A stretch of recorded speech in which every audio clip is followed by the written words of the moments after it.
Over the past season and into this one, Arsenal's corner routines stopped feeling like isolated sparks and began to read like a carefully engineered system, a precise delivery from the flag.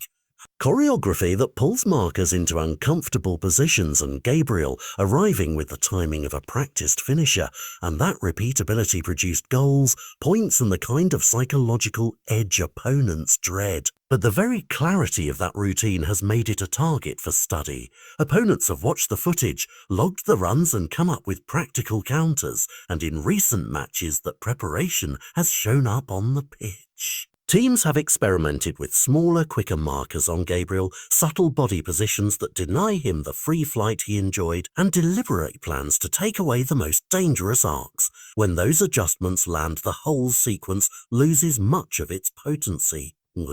Add to that the temporary absence of Bukayo Saka in the corner zone and a handful of games where Declan Rice's deliveries have not had their usual bend and pace, and the rehearsed machine can wobble. A slightly short ball, a fractionally late run or an extra shoulder on contact, and the big chance disappears. The context matters. Arsenal were unusually productive from corners across the recent cycles, which is why opposition planners invested so much time in a fix, and that data-driven attention means a tactical advantage can be transient unless refreshed.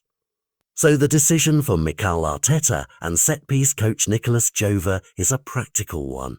Do you double down on what worked and try to outmuscle every opponent, or do you accept the counters and build variation into the playbook? Variation could look simple on paper, but hard to nail in practice. Different delivery angles, more frequent short corners to change timing, decoy runs that disguise the real target, runners arriving from unexpected channels, and rotating aerial targets, so Gabriel is not always the only focal point.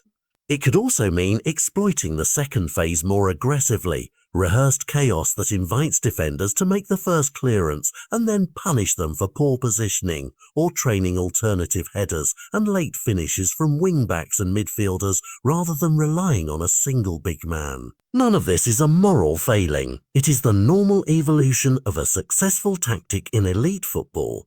But the stakes are real. In a title race decided by marginal gains, the ability to produce one or two extra goals across a season from dead balls can be the difference between a trophy and regret. Opposition coaches have proved they can blunt Gabriel when they focus on him. Now Arsenal must prove they can be equally creative in response. The coming fixtures will tell us whether the Gunners' dead ball craft is merely in a dip or needs a genuine reinvention, and fans should watch for subtle changes in who is attacking the box, who stands at the near post, and whether Arteta allows more improvisation from his fullbacks on delivery. Reinvention is entirely plausible.